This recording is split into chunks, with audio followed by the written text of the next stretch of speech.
So on our first day of cross-country prep, we went up north, we hit a couple airstrips, and it was a beautiful day to the chagrin of the instructor. But once we got up there, I realized every valley was full of fog. That made me start salivating, as Jay Begley says. And so we had a great time figuring out how to get into the airstrips, how to work into a hole and go down underneath and drop our guys off at Ione airstrip, and then work our way into Sullivan doing some mountain flying, and it was a beautiful blue sky hole right over Sullivan to work that really, really well.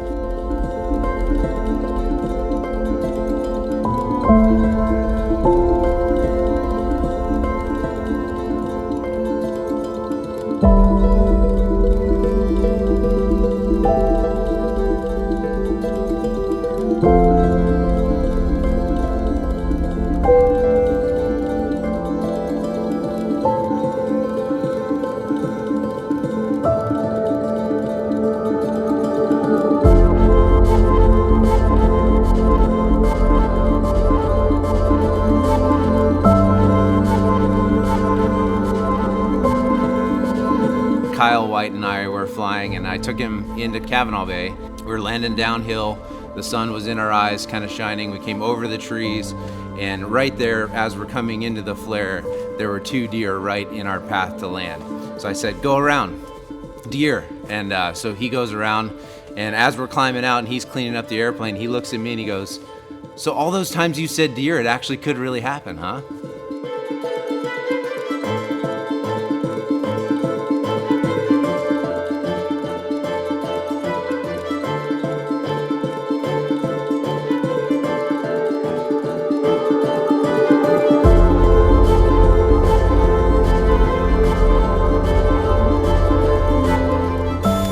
Lower Granite traffic, stationary 9861 Zulu, entering crosswind 14, Lower Granite. There's cows out here. Cow or? That's a white cow or something. Oh yeah. Oh, maybe it's just I'm gonna try to hug. Looks like a horse. Wow. Oh, what is that? That is a horse. It's a real small horse. Is that? Yeah. Wow. It's like a miniature.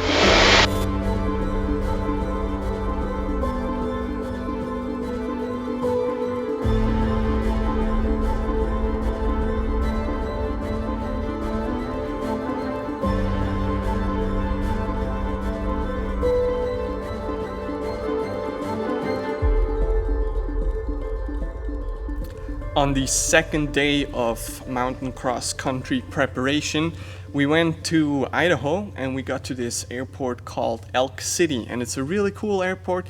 It has a dog leg, so the runway isn't straight, and there's tall trees on either side of it. And as we were flying in and we were asking what the surface conditions are because it had rained so much, we heard over the comms at some point like, "Oh hey, the Moody boys are back in town." So naturally, we started a group chat called the Moody Boys.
biggest thing.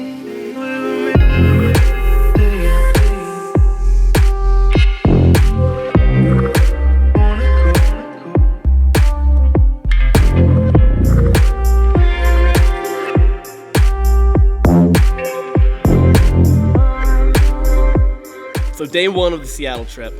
We're heading over. Beautiful day. We're flying over like empty, like central Washington. No one to talk to. It's beautiful. And then we get over to the Bravo. And people are like serious over there. There's so much stuff to like say and stuff you gotta know. And I'm like taxing out from like my first time to fly in the Bravo and like, you know, around there. And I key the mic. I wasn't thinking first. And so I'm like, stationary at, and I'm just like start freaking out because I have no clue where the heck I'm at. My whole plane busts up laughing at me. And I'm just like, oh shoot. And so then they started laughing at me the entire time. And this is why you gotta learn how to think before you speak, before you key that mic, because they don't like that.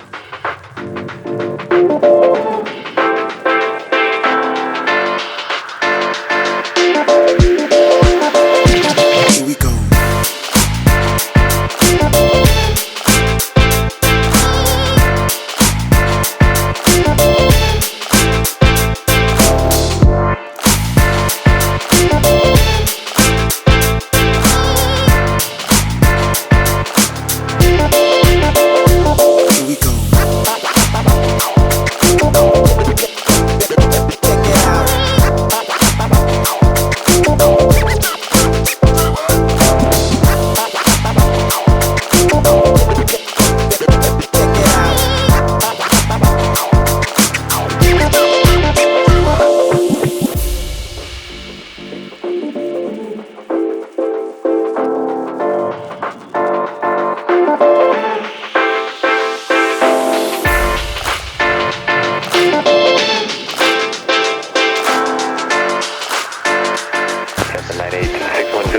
Transition at this time, remain outside Seattle Class Bravo Delta airspace and have a good flight.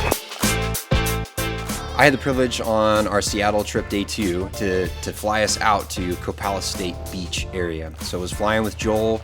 We did a couple of assessments of this strip, and it literally is a beach right on the Pacific shoreline.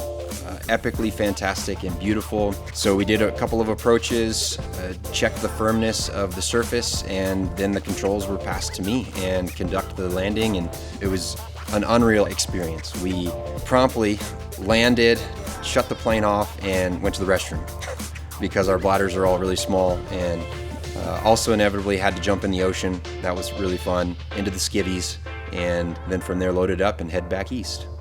Yeah, what do you think of that, David? That was great. I just gotta pee. Wait, maybe we should change it. I don't know. Maybe we should keep that up. I'm jumping out now.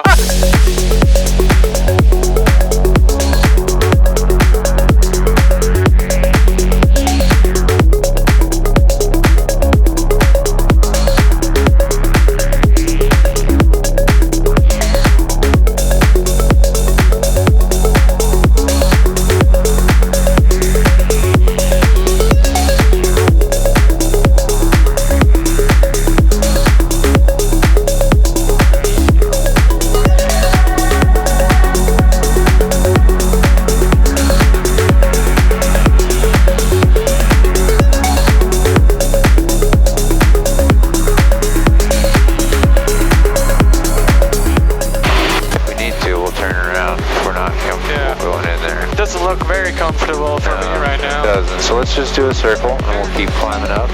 Oh my gosh. Whoa. We're shooting to go through that little gap right there. Yeah. Wow.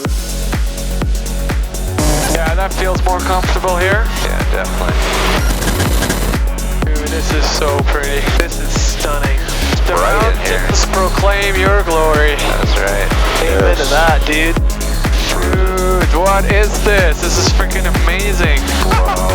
What in the whole world? Man, we got the ocean and this today.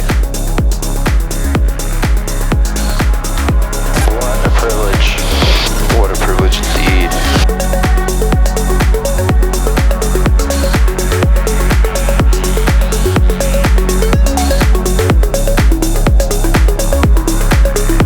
Day 1, mountain cross country. We took off going south to get some airstrips in the Idaho mountains. We landed at an airstrip right on the outskirts, and then we were gonna head more into the mountains. When we took off from that airstrip, we had an indication problem, and both the instructor and the student were surprised with it, but it was really good to see how, as a team, we could work through the problem, we could plan, and the pilot could just keep flying.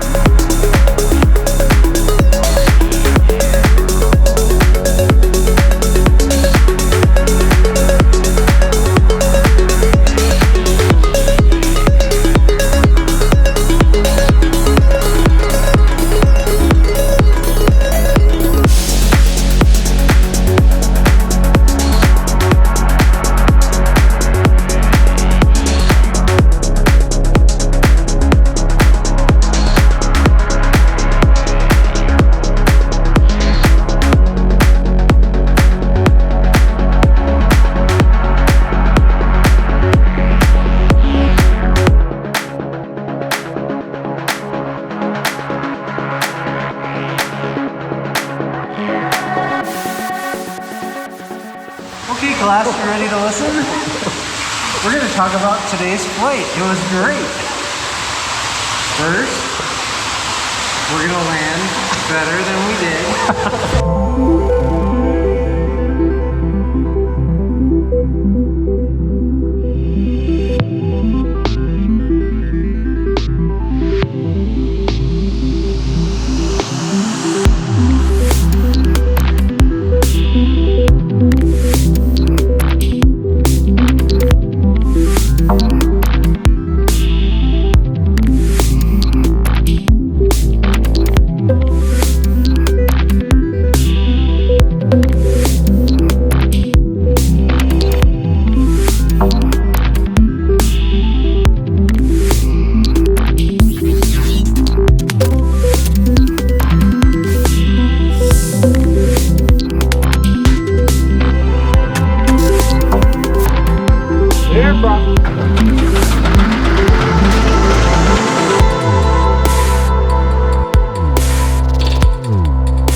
Day 2 of mountain cross country. We spent the night in Boise. Some of the other guys were back in Phelps, and we were going to meet them in the Idaho mountains. Went over to Johnson Creek, Indian Creek, a few other places there.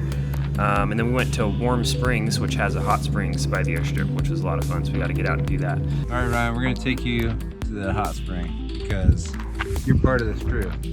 Warm Creek. Warm Spring. Warm Creek. Warm Creek Springs. Who needs hot tubs at hotels, you know?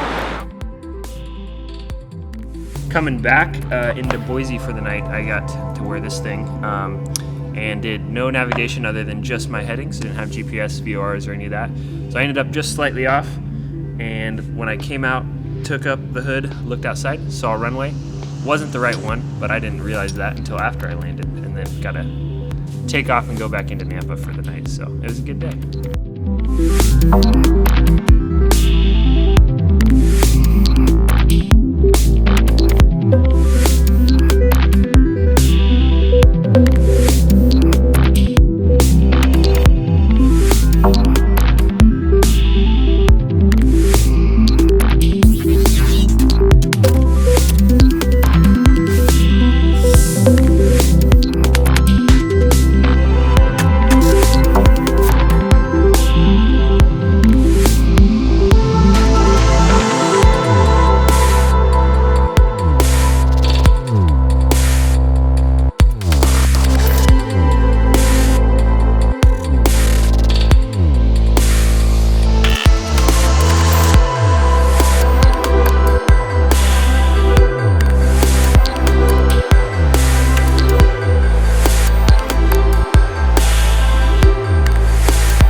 So on the third day of the extended cross-country project, we were going into Arco Butte to get some fuel.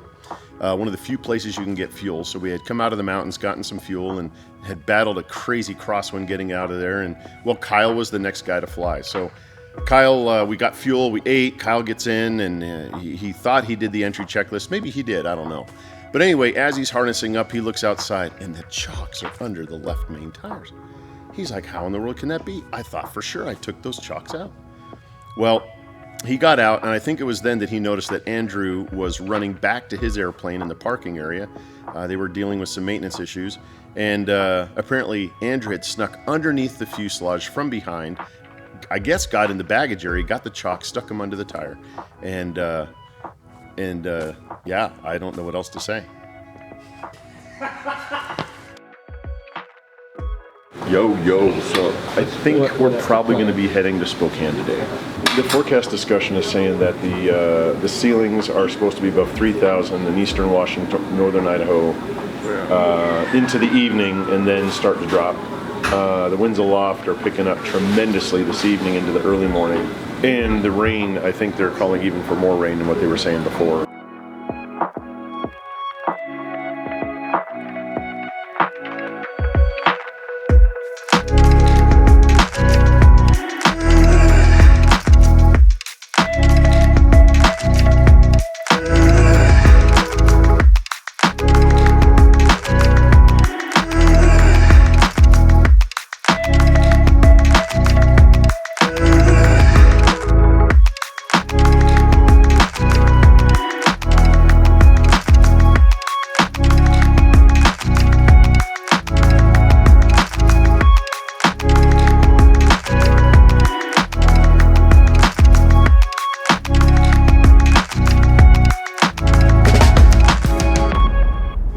Last day of MXC was one of the highlights of the whole trip. We took off and we got to fly right next to the Grand Tetons and then over Yellowstone before making our way west back to Spokane.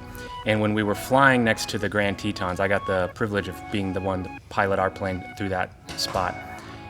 And our plane just felt so small next to these huge mountains. And it was a day where I personally put together just what an awesome God we serve, and it was so cool to be able to experience that from an airplane. What felt like this powerful, awesome airplane was just dwarfed by this huge mountain that God had made.